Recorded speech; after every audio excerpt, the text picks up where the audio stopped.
Let's wait for Dr. G.N. Pillai to join.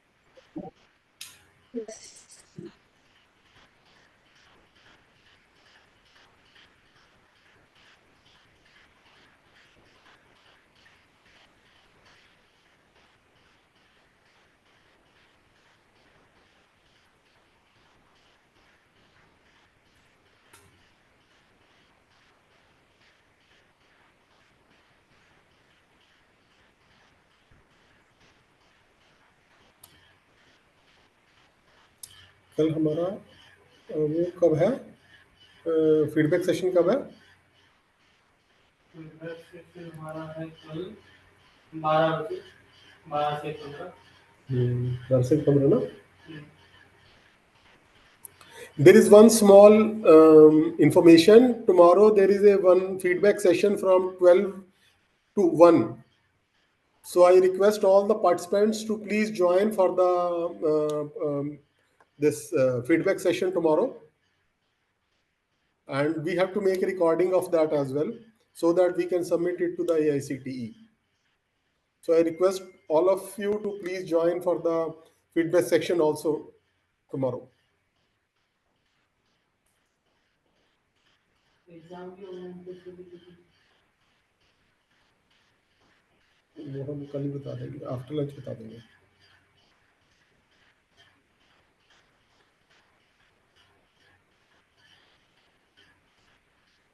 Phone करूं क्या? Hello, आवाज नहीं आ रही.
Yes, sir.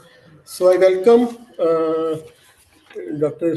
Pillai, and I'm making him co-host now.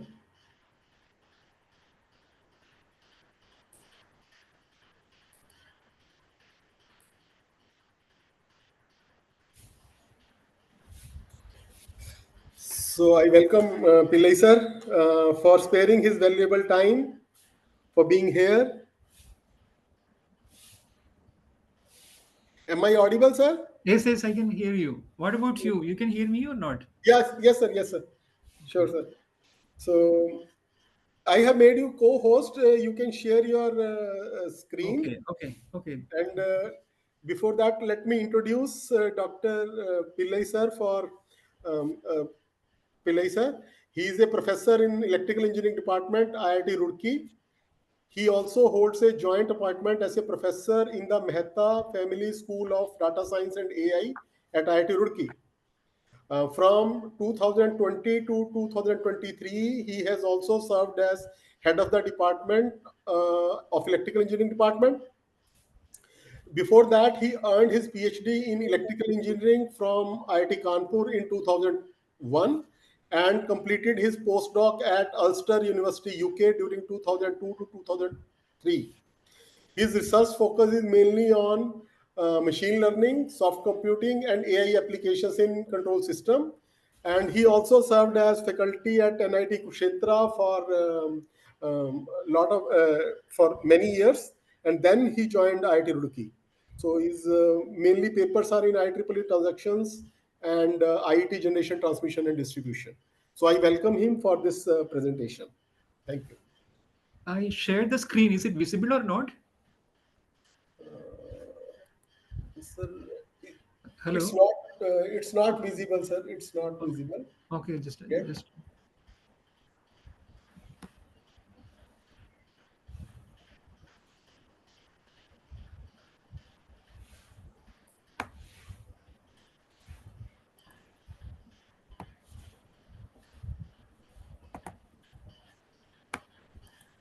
now. Yes, now it's visible, sir. Okay, okay. Sorry for the initial trouble. I okay. I can start now. No, and Yeah, yeah, also sure. sorry for there is a the morning I was talking to Professor Agarwal. Sorry for this slight change in the topic. Initially, I was given the topic machine learning and sorry AI and machine learning applications in power system control. So I thought that it's a wide area, and just mentioning all those areas and all, we not be gaining anything.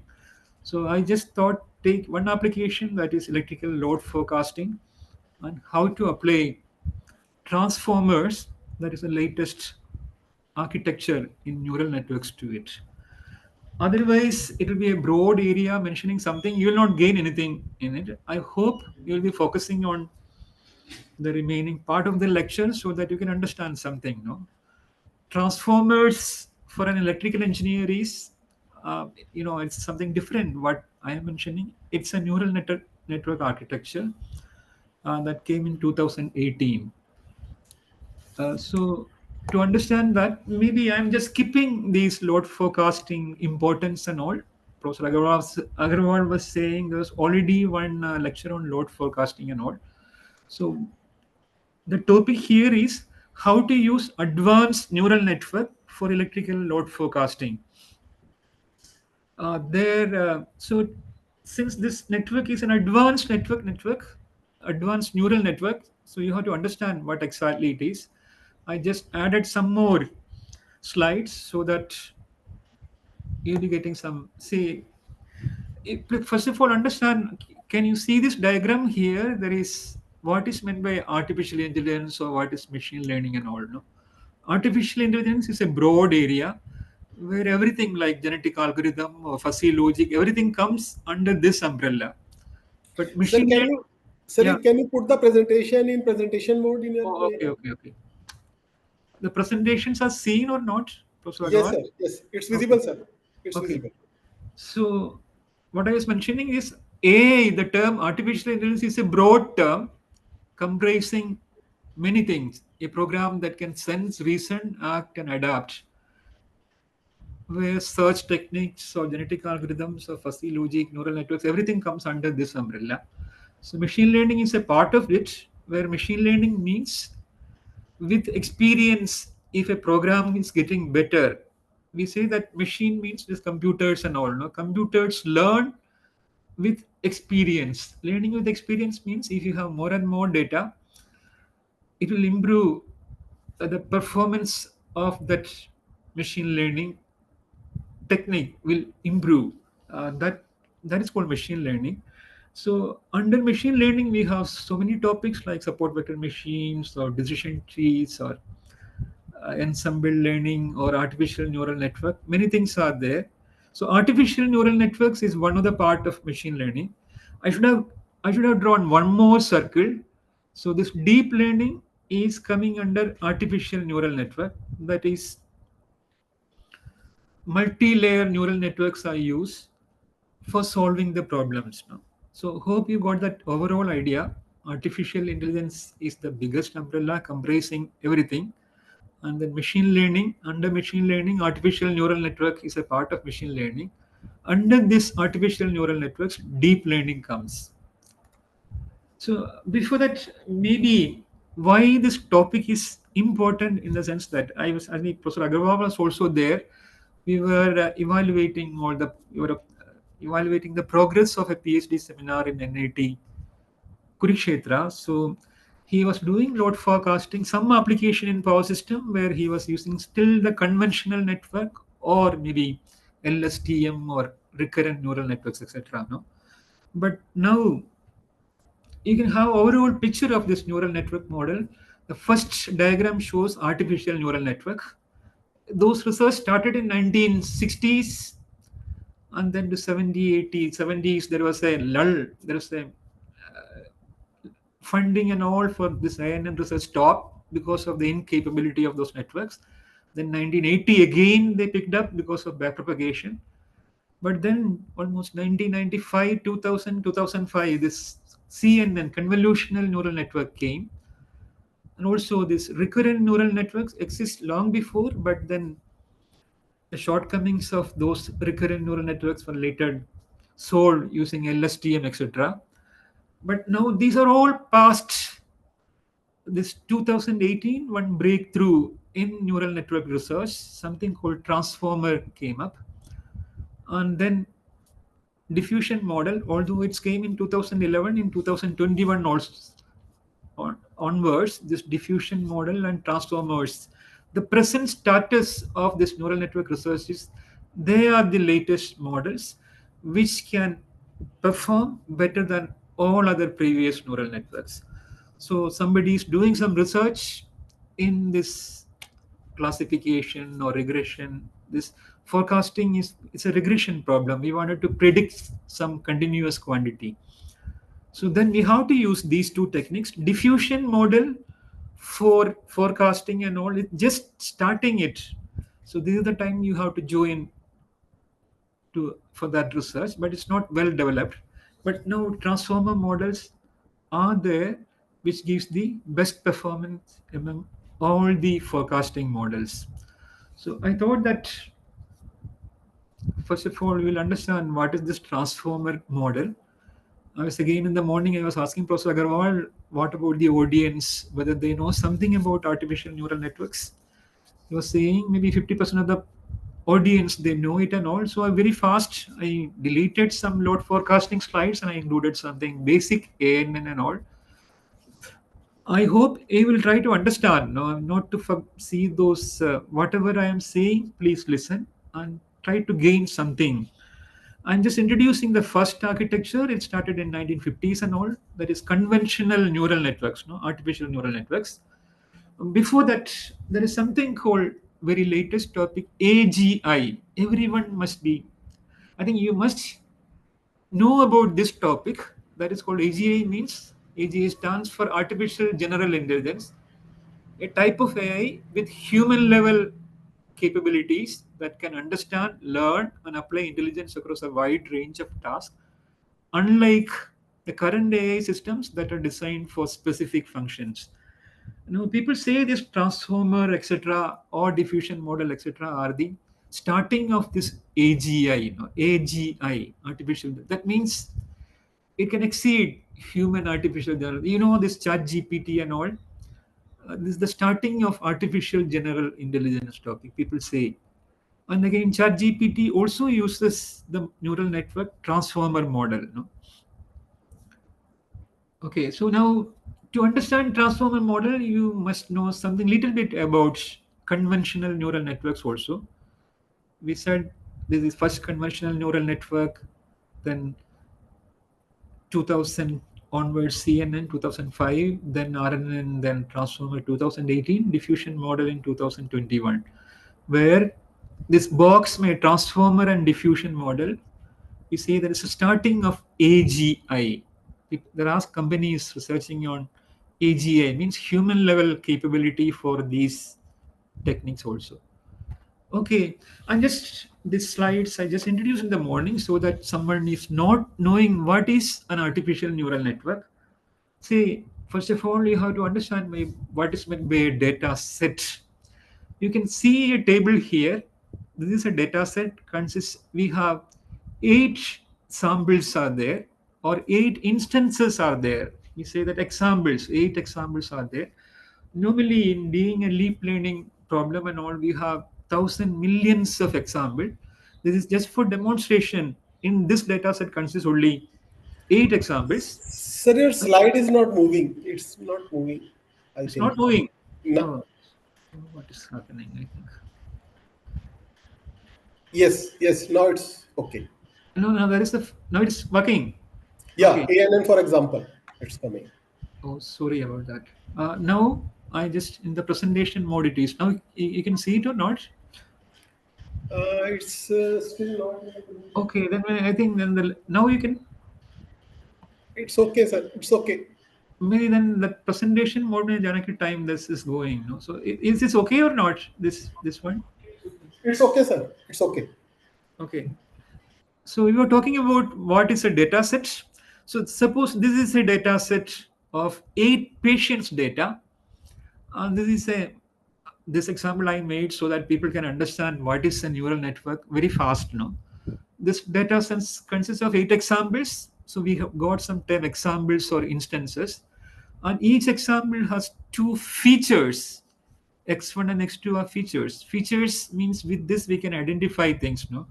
And then finally we have a target, or this we call it as a supervised learning because features are given and the target is also given. This represents 8 patients data. This, you see, the target is zeros and ones. Zeros means no disease, or we say it is diabetes problem, no diabetes. One means danger, diabetic. So this patient's X1 and X2 means features. Maybe X1 and X2 can be weights divided by 100. You can see that 1.3 means somebody who is having 130 kg. He's the target is 1, the 6th patient. Similarly, X2 is can be this abdominal length, that is waist size and all. Again, waist size by 100. So this data set consists of 8 patients, and we have 2 features. So what is meant by features? Everywhere in transformer, everywhere this feature term comes. With this feature, we can identify what we are going to predict. And again, this problem is a classification problem. Say whether the patient is diseased or not, diabetic or not. And again, it is a 2-class problem. In power system, you have 10 class problems. So if you wanted to classify power system faults, then we can have no fault is also a condition, or line to line, like that we have maybe 10 types of faults. Then it will become a 10-class classification problem.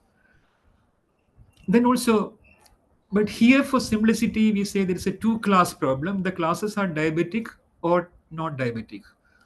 In the case of that power system fault classification problem, the data will be maybe somebody is sitting in some fault occurred some far away from a substation and all.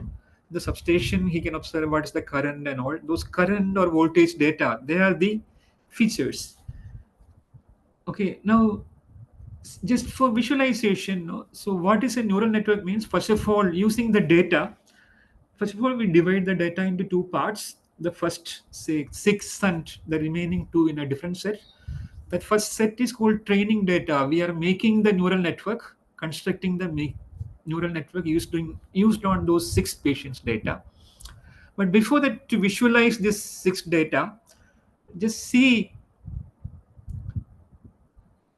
this 6 examples there. Maybe 7. That 7 is also plotted there because it was in that presentation mode. You can clearly see that there is a blue line which divides the entire space into 2 parts. In one part, patients, and the other part, no patient. So how can you design a simple neural network for this thing? Maybe that blue line is not unique. You can draw other lines also in between these 2 things. We call this as blue line as decision boundary. You can just write an equation for that. It's a straight line equation where it cuts the x1 axis and x2 axis. So you get this equation as x1 plus x2 minus 1.5 equal to 0. No? So there is no need of neural network to solve this problem. Just draw a blue line. Now the remaining 7th and 8th patient, just plot it and see if it is above that blue line, then say he is deceased, otherwise. But in neural network fashion, how we do it, you see, you can check it. Suppose the first patient. So we have a below the graph there are some structures. See the first structure where x1 and x2 is there, and we have that. You see that equation is 1 into x1 plus 1 into x2 minus 1.5 equal to 0. So there are 3 constants: 1, 1, and minus 1.5. This is the parameters. Even in the neural network also, these are the things we have to find out. Other than those parameters, we have x1 and x2. They are the features that we already have from the data.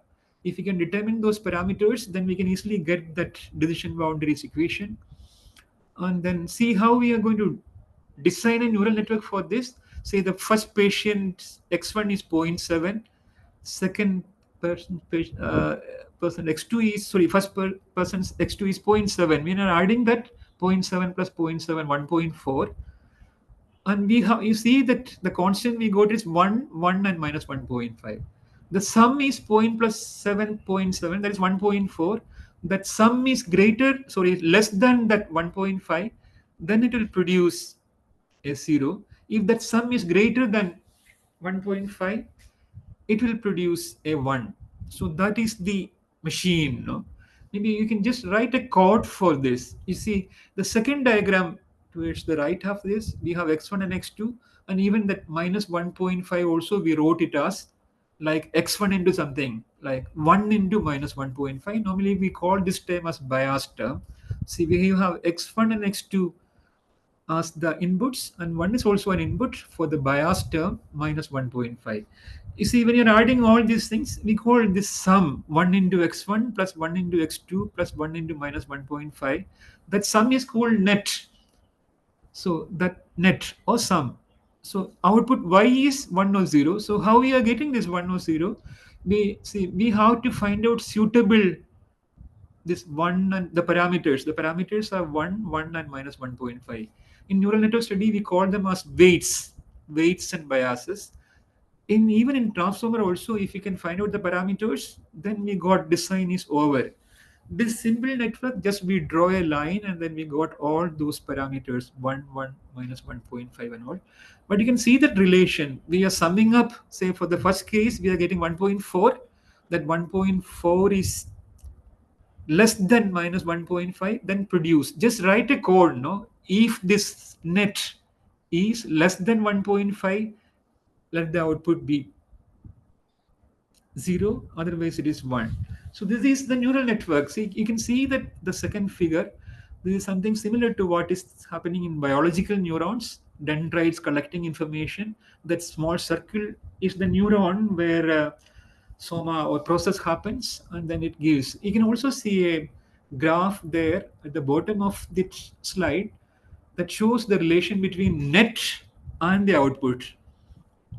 This diagram is for the first figure. When the net exceeds 1.5, it produces 1, otherwise 0. The red discontinuous graph, we call this as an activation function. No, that is y is a function of net. That function is called net. Here we can say a step-like function, but that can do only 2-class problems. So I just wrote a MATLAB code, no? This code, when x1 plus x2, the sum is greater than 1.5, produce 1, otherwise. So this is the first neural network you are experiencing. See the power of this neural network. See, you don't need any doctor and all, no? Just this code is there. This code, suppose some patient is coming, you can find you can, using a weighing machine or using tape and all, he can find out the weight and abdominal length. Just feed it divided by 100, and it will display disease or diabetic or not diabetic. But what is the problem with this method? It may not be the weight and abdominal length may not be enough to determine a patient is. You need many other features, and as in deep learning problems, we have thousands of features are there, but that features must have some relations so we can determine the problem. No, so this is about classification problem where the output is distinct labels. But we can also have the other problem like load forecasting and all. That is a regression problem. Say we wanted to predict tomorrow's temperature, say 27.5. It's a continuous value, unlike classes or labels. Then how to go about it? Say I'm going to design a neural network. Like, you see, once again we are going to do the first problem was for classification, the second one for regression. Regression means the output we wanted to predict is a continuous quantity. Say simple example, no, we have 2 and 3. These are two features. We have two features for the first example. 2 and 3 are features. For the second example, 12 and 6. Two features are there. It's like the same data as diabetics data. So our targets are 5, 19, and 2. What it says, so once again, I did forget to mention that in the previous data set, once we design the network, see, we use these 6 examples to design this network, and then we can check it whether this is right or not. That we call it as testing the data. 7th and 8th, we can check. Say when we are giving 0.9, 0.5, this network, 0.9 plus 0.5, that is not greater than 1.4. It is, so the last one is 0.9 plus 1.1. It is greater than this threshold, so it will be giving us disease. But in the case of regression problem, here we used a step-like activation function. So you have to use other activation functions. So you see, what will be the answer of this? You can see the simple neural network here. For simplicity, we avoided that, eliminated that bias thing. We have two inputs, x1 and x2. Now, what must be the weight w1, w2? You already know w1 and w2 are 1, 1. Then this neural network will do this addition job. I hope you are understanding. You just put x1, suppose it is 12, x2 is equal to 7, where w1 if 1 and w2 equal to 1, it will give the answers. So this is a neural network. You can simply write a code for this. That is it. But this is a simple problem. Suppose we have some, say, the same data. Maybe we can formally structure this thing and solve this problem. See here how the data is represented in the formal notation is capital D. Here we have features X. We can have X1 and X2. You can see that D is X1. Sorry, this X1 is features for 1, 2, 3. We have 3 examples. And X is a vector. So x1 is 2, 3 is a data vector, 2, 3. x2 is 12, 7. So this is the formal notation. Similarly for the target. So here supervised learning means we have examples are given. We already know which patients are diseased or not. With this, we have to design neural networks. So in this problem, how can you find out? Suppose everyone knows that these weights are 1 and 1, but mathematically, how you can, suppose a complex problem, how you can solve it? So you can solve by this method. You have to define an objective function or loss function or error function. So when you are giving 2 as one input, 3 as the other input, we have to get a target as 5. But in case we are getting 4, then we say there is an error. Similarly so what we do is say yn minus, yn is the target, that is 5. And when we are putting runs, we can randomly assume this weight. Say we are not assuming it as 1, 1, something else. Then we substitute, find out those addition that will not be equal to 5. That we call it as error. So similarly for the second and the third, you just sum this error. We call it as sum of all squared error. We are squaring also this error because suppose for the first case we are getting error -3 and the second case we are getting +3. Then we are adding this simple sum, then we can get a 0. So that then also we won't be getting a proper answer. So that's why we are squaring it. And we wanted to minimize this squared error function. The question is this: what are the parameters W1 and W2 so that this error is minimized? So even in transformer everywhere, no, there is an objective function or an error function or something like that. We have to reduce that error, find the parameters which reduces this error. That's it. Say I'm going to say, can you do this problem? We know the answers of W1, W2 equal are 1 each, but suppose we randomly varying this W1 and W2 from 0 to 2. We have two weights. That are the things we have to find out. We call it as weights. Those parameters are called weights. They are the parameters of the neural network.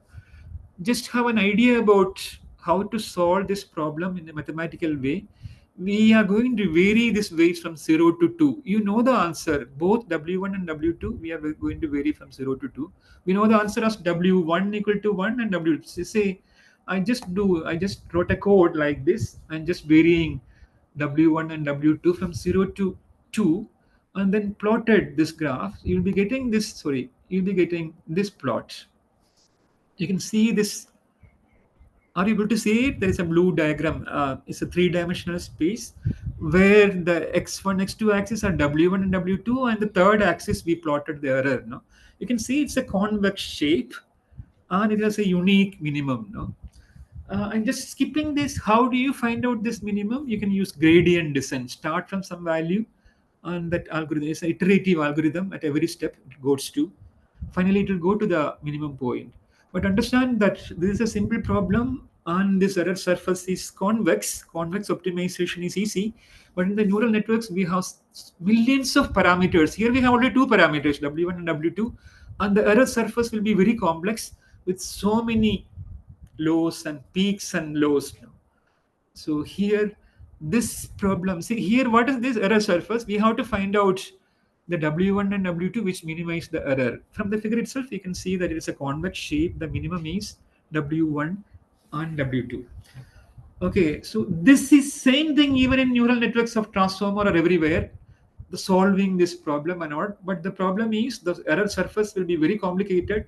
Just have an idea about error surface. If there is one another symbol error surface, it has two minimums and many peaks. Our suppose this is an error surface, we wanted to find out in which W1, W2. To do this, we have conventional mathematics called gradient descent. That is an iterative method. I'm just skipping it, this very basic maths. That gradient descent is still exists for all neural networks. No, we assume some values and then iteratively we suppose we wanted to go find the maximum. Say you know about gradient vector. In the single case, if there is only one variable or one weight, then we say it is derivative. If more weights are there, we have a gradient vector. If we move you know that function error function's value increases most in the gradient direction. So since if you go in that direction, you get the maximum value. If you move opposite to the gradient direction, you can get the minimum value. That is gradient descent. That is still valid. Okay, so this is about. So this way you can find out the weights. So so those time, that is 60s and 70s and all, there was only one layer of neural network. It can do simple tasks and all, but if it is a non-linearly separable data, and then you may not be able to solve using the methods which existed till 70s and all. Then 1980s came, and then this backpropagation came. Then people found out that we can also train neural networks with many layers. See, the neural network shown in the slide is a three-layer network. The first is the features, x1 and x2 we are giving input, and then we have three more layers, the output layer, and then there are two layers at the in between. that is hidden from the input and output. We call it as hidden layers. So this is a 2 hidden layer network or a 3 layer network, and those circuits are neurons, many neurons in every layer. After 1980 only people found out the method for training the network, means applying how we can apply gradient descent to this. Because earlier, when we define the error function, it was the final error and all, but what that only for the final neuron we have that final error. What about the internal neurons and all? So that is backpropagation. Again, backpropagation is still used in all these new modern type neural networks also. So this is just an introduction about conventional neural network. And then see, next is before that, see, we first said that discrete activation function, step-like function. Here we have, what is this activation here? Our output is equal to sum. Here in this thing, it's a linear network, the linear activation function. Activation function means this output is a function of the net. Earlier we have a step-like one, 0 or 1. This is a continuous activation function, but it's a very simple one, linear. That means output is equal to this sum. We have later we introduce in this backpropagation and all, we have many more to introduce non-linearity, because our problems are not linearly separable problems. So we have many more activation functions like sigmoid and uh, tan sig functions, etc., and many more functions. So now the next, see, again there was a problem with neural network research and all. If you add more layers, the derivative will become small. Gradient descent is something plus derivative. If you add more and more layers, derivative will become very small and that algorithm will not move. So again, drawbacks of, there is a lull in the research of artificial neural networks in 2005 or even 97 to 2005 period. This convolutional neural network developed. You can see this same thing as our neural networks. You can see that blue neural networks at the end of it, before the output, they are normal conventional neural networks. Earlier you understood features. Suppose we wanted to find out fault location or types of fault. So what are the input? We have voltage waveform and current waveform. Maybe when fault occurs, harmonic occurs, maybe the raw data of current and voltage may not be enough. You have to do some processing, or you have to extract the features. In our first problem, we use weight and length of abdominal length directly, but in problems we can't use the raw data. We have to extract features from the data. So when we talk about this power system faults, we know that when fault occurs, that harmonics also occurs. So from that data, you can maybe find out Fourier, maybe first fundamental harmonic, third fundamental harmonic component, etc. And then you can give it as features. So convolutional neural networks idea is very simple. Earlier, we were human themselves were crafting these features, using different methods. But here, the features are automatically derived using networks. We have convolutional network. There are also some parameters are there. This is getting idea from electronics filters. These filters will simply derive suitable features. And again, the CNNs are mainly used for image classification or computer vision problems. Images are there to analyze all those things and all. So in those cases, input is an image. Filters actually just take features from those input image. There, those the output, they use filters. Filter. I think we don't have to study what is this filter and all. There are convolution operation. It operates on the input and giving another picture. They are the basic features. Maybe you see this in the figure, it shows a horse got the maybe the first convolution layer. That filter can identify those lines and black lines and white lines, or some the next one can understand where is the eyes or the legs, etc. So you don't have to do anything. A software, maybe these features. So neural networks, actually one more thing, it's a software, it's a code. Those softwares can implement convolution and derive features. You can see towards the end that blue, there are conventional neural networks, many layers of neural networks. So output of this convolutional part, we just flattened it, we get so many inputs, we give it to this, and then we classify it. So this was in 2005 and all. Still convolutional network, there are many types of convolutional network like UNet, ResNet. ResNet is one of the popular classification techniques for classifying images. Even people use for electrical signals also for classifying, those converting them into image and do it, then also they can do it. But then some more activation functions came after 2005. They are ReLU and softmax. In the bottom of the slides you can see ReLU and softmax. The problem with the earlier functions were like sigmoid and all, they saturate. When the net is very high, they saturate, that means horizontal lines, then those gradient derivative will be, so that means learning will stop and all. So that's why we could not add more and more layers and all. So but ReLU, you can see an activation here. Here again, this activation function means x-axis is the net and y-axis is the output. Here you can see that in the positive half, that is not stopping there, so the derivative will continue to exist for even if we add more and more layers. The only problem, there are some problems because of the left part, that is very rarely occurs, but something dead. If it is operating in the dead left region, then there are no, we say dead neurons and all. We have leaky ReLU, etc. That we can drop it, those things and all. But ReLU is the most popular activation function in this convolutional neural network. And we also have one more activation function called softmax function. That also, even in transformer, they use it. You can see that suppose we are giving an input, that input is greater than 1 also. It simply give a probability, softmax function. When you're adding this probability, is simply, you can see that the denominator is normalizing those values. We just 1.3 is the input, we raise it to e raised to 1.3, and then adding all those e raised to, there's a normalization, so the output will be, you'll be getting some probabilities because it is less than, in between 0 and 1.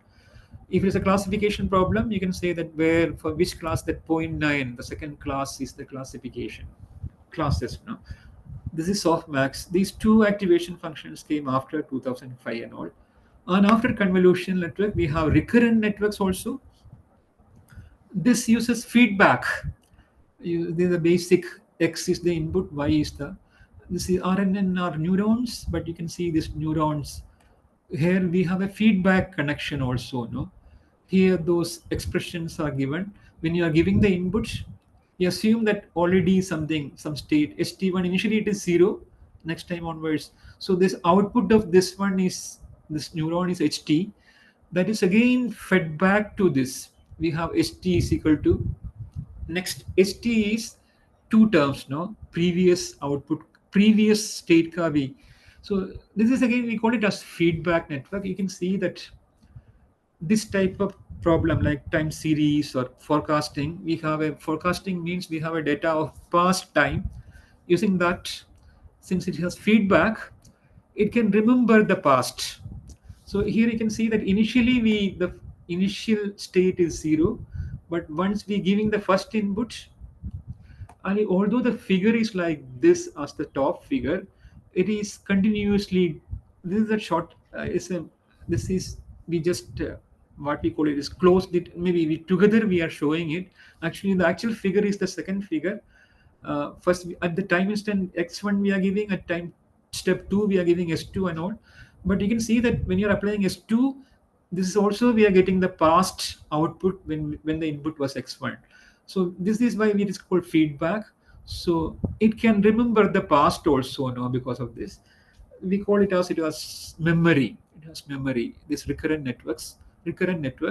But the conventional RNN cannot remember the very past things, because as it comes, it will be.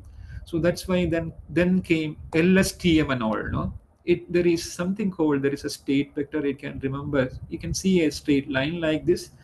That is, it is transferring from the initial period onwards the state of that neuron.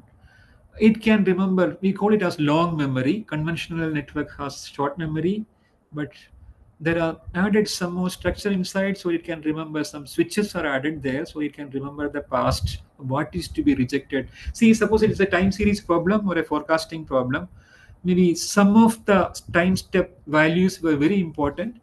Those things we can get it by supervised by training.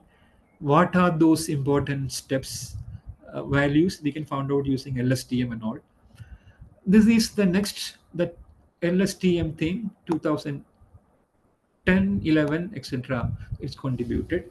So this is, maybe I can just skip it. Maybe what is the problem with RNNs are, it's very slow, and it cannot, although it is better than LSTM and all, better than this conventional feedback network, that is RNN, still it cannot capture long-term dependencies. Long-term dependencies means in a series of like forecasting data and all, it has a history of data, no? So which one is important? Maybe very past data is in determining the future values, that we call it as long-range dependencies. Effect is not as good as transformers, so that's why. And still that gradient vanishing problem, that means as more and more layers are added, gradient will be reduced. So these things can be avoided in transformers. So please, I'll try to make you understand in some way what is meant by this transformer. Transformer, you can see the first author of this paper is an Indian. This is the famous paper, Attention is All You Need. That is the starting of this transformer, where attention means, we'll explain that some other time in detail what is this attention means. You talked about sequential data, means like time series or forecasting data is a sequential data. All, I think many of the studies initially started in, say, like translation. We call it as NLP, uh, natural language processing data. Then we apply it to all those time series forecasting and all. So maybe we'll take an example of simple vanilla example of a NLP problem of translation, and I'll explain all those things. Initially, all those RNN or transformers were used for NLP applications, where try to understand something what is called NL attention. No, so again, transformers are the main topic here. See, transformers, we said early signs of AGI. I already explained what is meant by artificial general intelligence, human-like capability. You know, chat GPTs and all, no? It has a lot of capabilities. So we say, people say that, yeah, it is the early signs of AGI. See, and the chat GPT uses the architecture of transformers. No? You can go, just transformers are based on a processing concept called attention, that you have to understand at least in this time. Here also, attention weights are there. Those attention weights are parameters, and those weights will be trained. Like, see, training, you understood, gradient descent, say we are finding out that parameters, or for backpropagation, same thing as gradient descent for more complex network. Here also we have attention coefficients. If we can find out those attention coefficients, then things will work more. So transformers, the name is, well, that is also very, we'll just try to understand what is this transformer means. Transformer have the raw data. Raw data will be transformed into another form, so that you remember CNN, we saw that the features were extracted, the data is converted into some other form. So transformers also transform the raw data into another form of data. It carries all the context and all information, so that the final output will be correct. So here, one of the advantage of this, say LSTM or recurrent neural networks, are more suitable for sequential data, one after other, not for parallel one. Here, this transformer can use any type of data. It's, the operation is not sequential, it is parallel operation, but it can also operate on sequential data. Sequential data means one after other, by using another concept called position encoding, where the position of the table and all. Now just see the transformer architecture. if you compare with CNN architecture, something is common. Final things, no. You can see here the second part, right part, upper dense layer means it's a conventional neural network again, and then the softmax function for classification. No?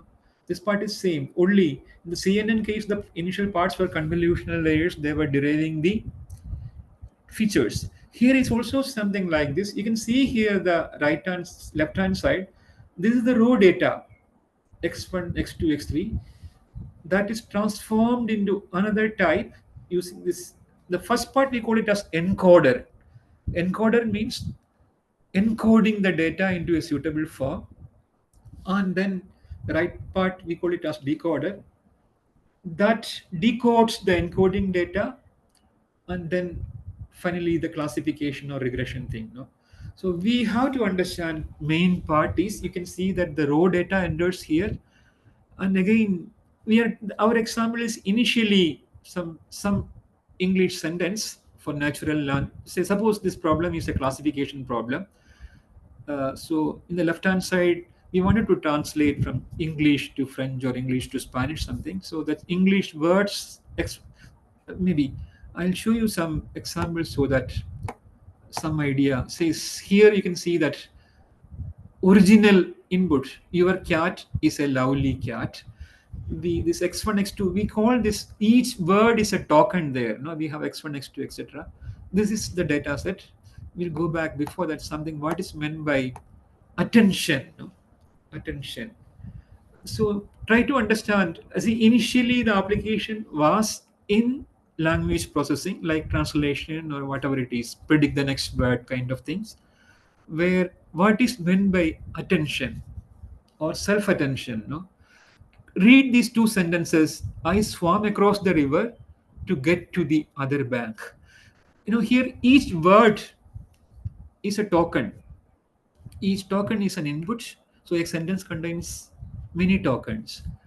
Now, the second sentence is, I walked across the road to get cash from the bank. You can see in the first line there is a bank. In the second line also there is a bank. So how the computer knows, or the neural networks knows which bank, what is the meaning? Say in the first case we know the river bank, no? In the second case, bank where we get cash. How the neural network understand this? The word bank has different meanings which can be detected by looking at the context provided by the other word in the sentence. You understood this? What is the context? Because in the first line we have river, the word river also, that determines the context, no? Then we can say that, oh, this bank is nothing but river bank. Similarly, in the second word we have the term cash. Then that is an important word. That influence on in deciding what is the context is important. So in the first sentence, word swam and river, swam is also important, most strongly indicate that the bank refers to the side of a river, whereas the second sentence, the word cash is a strong indicator that the bank refers to a financial institution. So a neural network processing a sentence should attend heavily on some certain words from the rest of the sequence. So some of the words are more important. So we have to give more weight to those words. There, see, initially in our classical neural network, we have features, no? So what are so important in decide solving the problem? This context is going to determine by identifying, or we call this as attending to which words are more important. Those words will be giving a more weightage in this thing. So those weightages are the parameters of the network. We have to identify those parameters by supervised learning. Means we have examples, no? you know this gradient descent and all, we have input data and output data. With this we are finding out that w1 and w2. Similarly, we have so in deep learning and all, we have millions of data. With this data we are adjusting those parameters, so we'll be getting the best results. So again, how do you determine this mathematically, this attention thing, which word is important and all? You can see that these two lines are again shown there. Where first line and the second line, first both are same. there's something called self-attention. So which word is important in deciding the importance of bank? Here you can see that this bank is talking about the river bank. You can see these two connection between, say, there is a thick green line, so its attention coefficient is more because river is going to decide the context. Here swamp has little bit less, other words have not many weights. We can show more diagrams like this showing how much, which is the most strongest influence on deciding the context and all, no? But how do you determine it? And before that, go back to, there is something which, see, this is our raw data. Now something called input embeddings now, that is not related to transformer. Before that also, when you study LSTM also, in the natural language processing, how to convert this raw data into something different, which can, so that we can get a better representation, that is input embedding. There are many types of input embedding. You have heard about word to vector, no? Word to vector means, say, we have so many English words are there, we have to represent them in maybe 100 dimensional plane. It has 100 coordinates for each word. So in that case, dog, cat, etc. will come nearby because they are animals. Or king, queen, human beings, all will come nearby. So this is called word to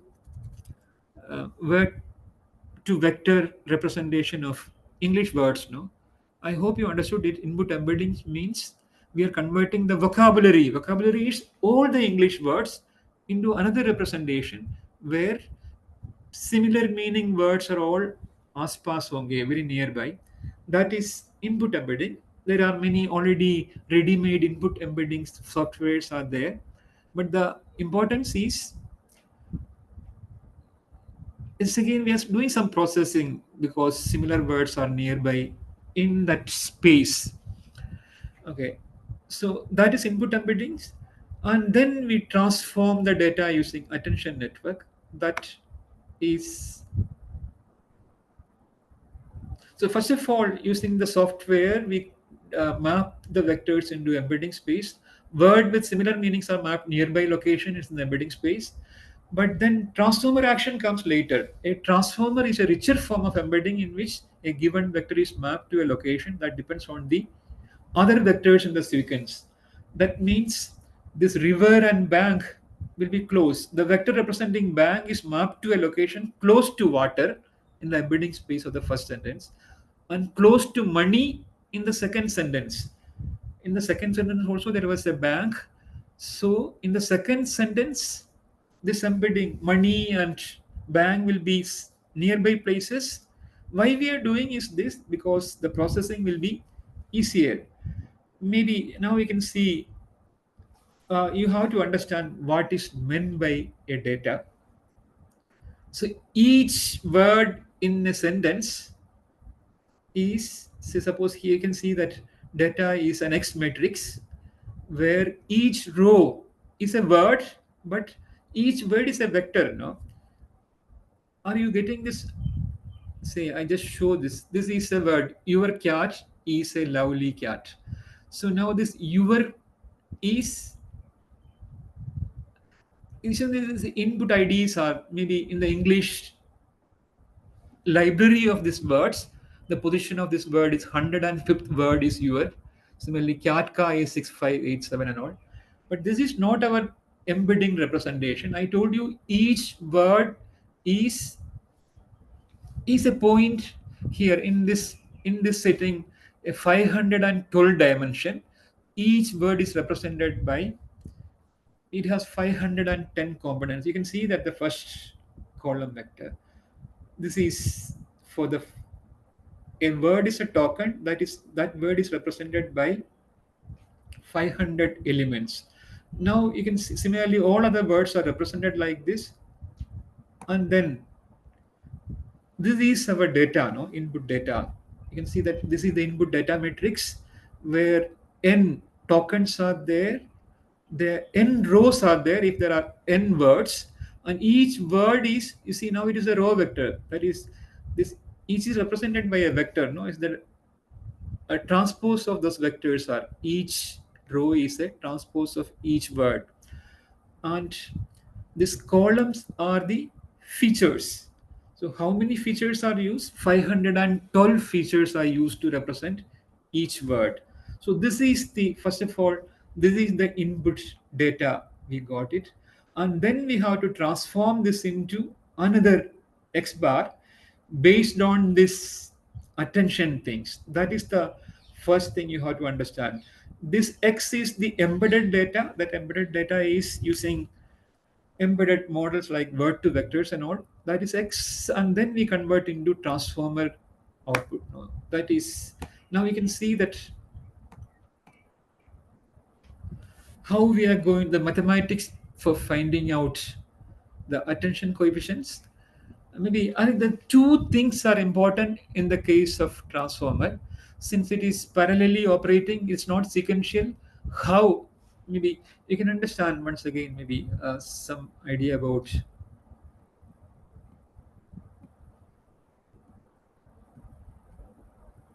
Okay, this is,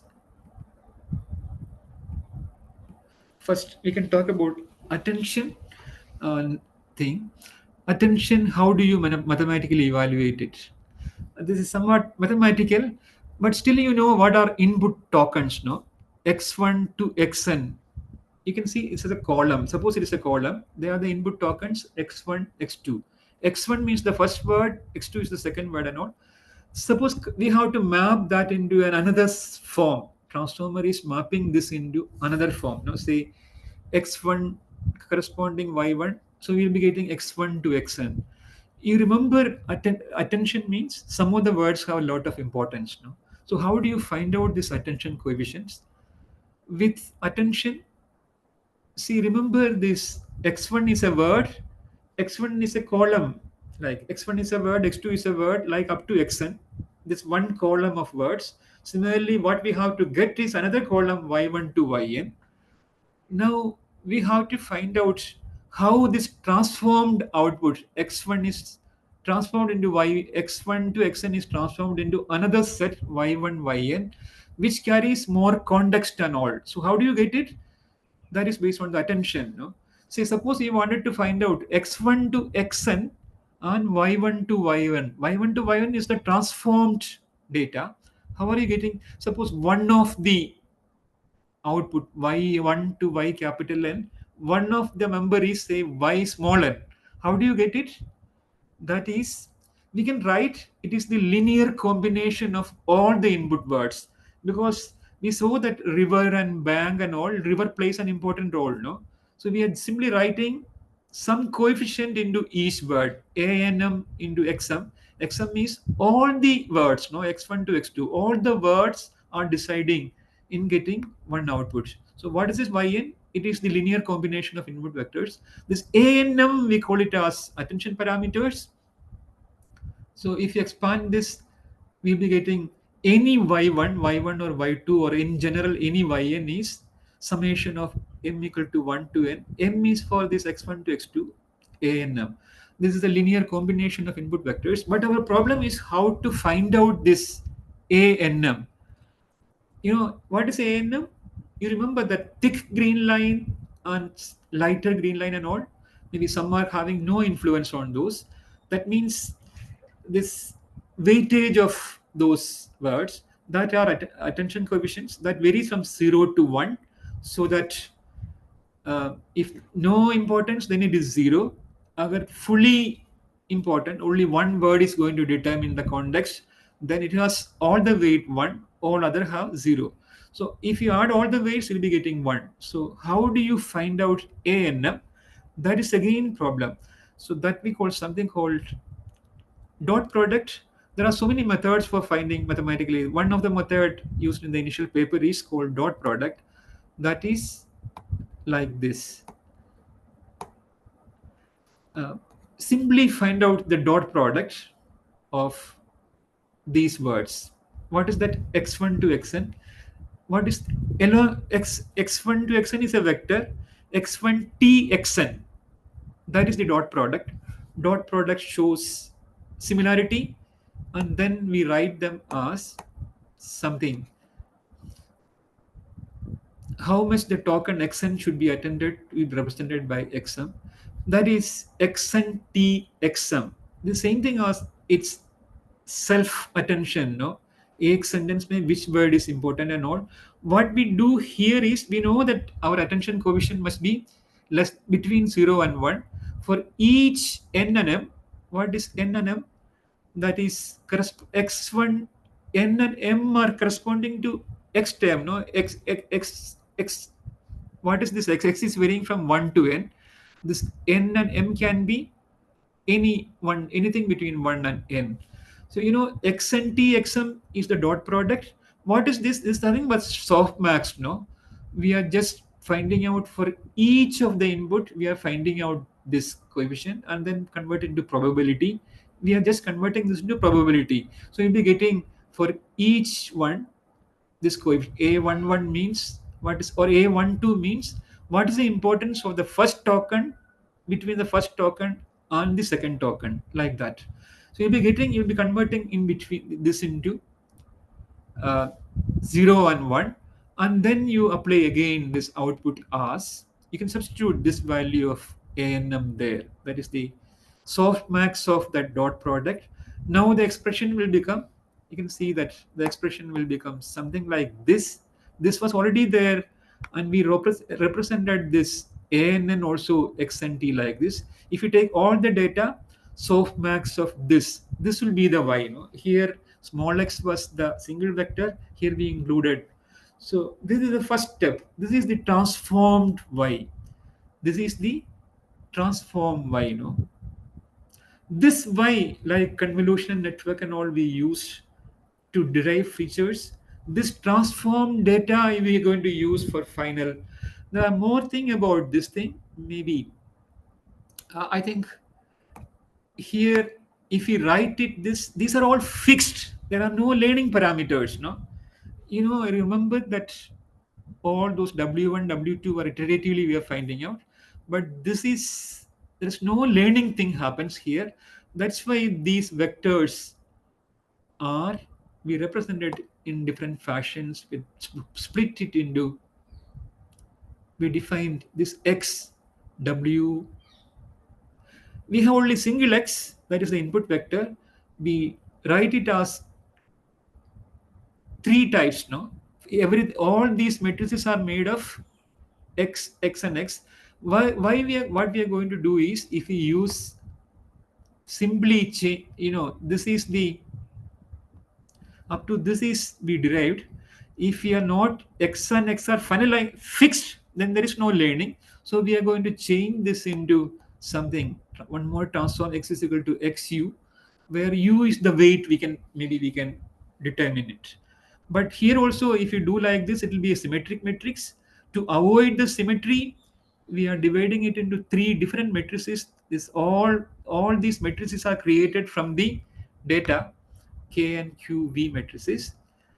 Those matrices, then we use, these matrices are used for final analysis. Maybe it's further mathematics is maybe complex. This is one thing, attention mechanism that is used in transformer. The other thing is called positional encoding.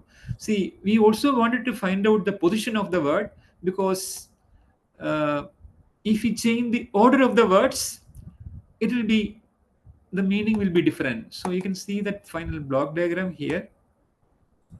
There is an extra term we'll be adding here to know about the position of the word. These 2 things make this transformer structure unique. And then finally, after all doing this attention and all, say maybe how to say that this is the encoder part and this is the decoder part. And suppose it is a translation problem, encoder will be converting those data into a different form, and the decoder, suppose English language sentence will come here. In the decoder stage, the equivalent Spanish words will be here, and then this comparison will happen here. And finally, see here again, the final output will be a softmax output. So what will be softmax output? Probabilities. And again, these probabilities, suppose in the English word there are 60,000 words or maybe 50,000 words, there are 50,000 probabilities will be the output, no? So each word has a probability. Say each out of this 50,000 words, now we can determine what is the output. Say here we have the English word. Here we'll be feeding all the in training we feed the target words here. So when we give a new English word here, here we'll be getting the Spanish word, but it will give you only the probability that is between 0 and 1. But for which word the probability is higher, we'll be picking it as. There are something which maybe I think the time constraint is not there. But what I wanted to say is this is the convention normal vanilla transformer. But here we use words are the input. But for load forecasting, we have to use the data in a different fashion because all those embeddings will be different. We have special type of architecture called informer and all. Maybe some of the slides are missing. I don't know why this positional encoding is not there. When I send you something more, informer architecture is a change in the transformer architecture just to solve when the input is numerical data. No? So where the difference here is, see here words are represented in, now there'll be a problem in represent, how we represented word embedding, word to vector and all, similar meaning words are all nearby and all, but in this load forecasting data is a continuous data and all, that representation is somewhat different. That is the only difference between informer structure is same thing as transformer, some slight changes is included so that it can solve the forecasting problem. So what I wanted to convey to all the researchers and all, whatever you can do with conventional neural network or RNN, that can be done using transformer architecture, no? Whether it is classification or regression or anything, even generative AI also. Generative AI means something is not in there, we have to produce something new.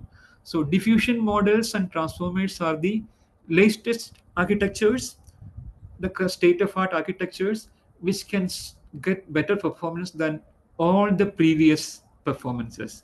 Of course, in CNN, some architecture like ResNet, etc., gives better results or equivalent results for maybe that is for computer vision applications. Still, people use CNN's advanced architecture like RNN or UNet, etc., or YOLO, etc.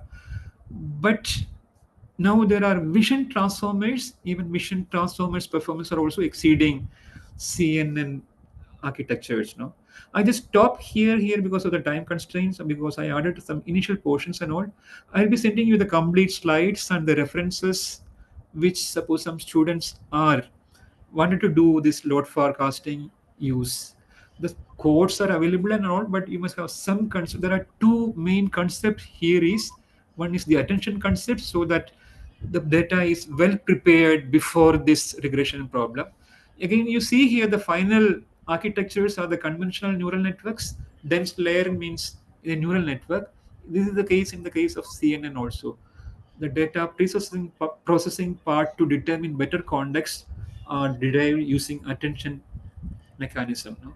Maybe something I skip it because it is too complicated. So I stop here, Professor Agarwal. I don't know you Sir. got maybe I. Yes. Okay, Okay, sir. okay. Sir, is this transformer model available in MATLAB? Um, might be there, but I'm not sure. You have to study Python में, no? MATLAB में हो सकता है. You can search it, but I doubt it is. It's somewhat complicated. PyTorch and Python में these models are readily available. Okay. You can ask the students. No, students can easily learn Python. Everybody learns Python dates, and then the performance is shown that it is better than all the existing methods, no, in the load forecasting. Okay. So it For is better questions, than. I can, if you have, feel free to ask questions. The participants can also ask questions, no, Okay, because sir. So if so somebody wants to, stop it because we got late, no. Okay. so if any participant wants to ask some question, uh, Dr. Sir is ready to answer them.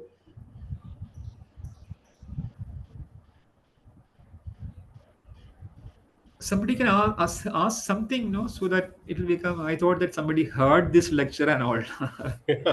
Maybe towards the lunch time and all, people, itna attention ka problem bhi hoga, no?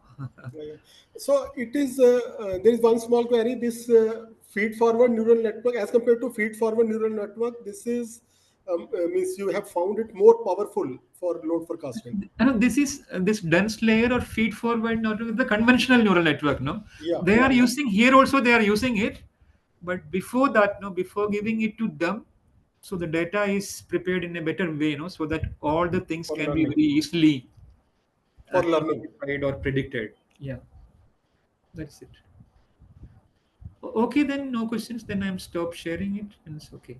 I will be sending Agarwal a better complete slides, no, with references. Suppose somebody wanted to do some research on those, maybe where the codes are also available. I can send it. Okay. Sure, sir. Sure. Okay then. So should I conclude the meeting, sir? Yes, yes, yes, yes. If no questions. Okay. Okay, sir. Okay, thank you very much on behalf of organizing committee of FDP. I thank you. Thank Dr. Pillai for sparing his valuable time. Thank you, sir. Thank you. Okay then. Bye. Bye, sir. Thank you.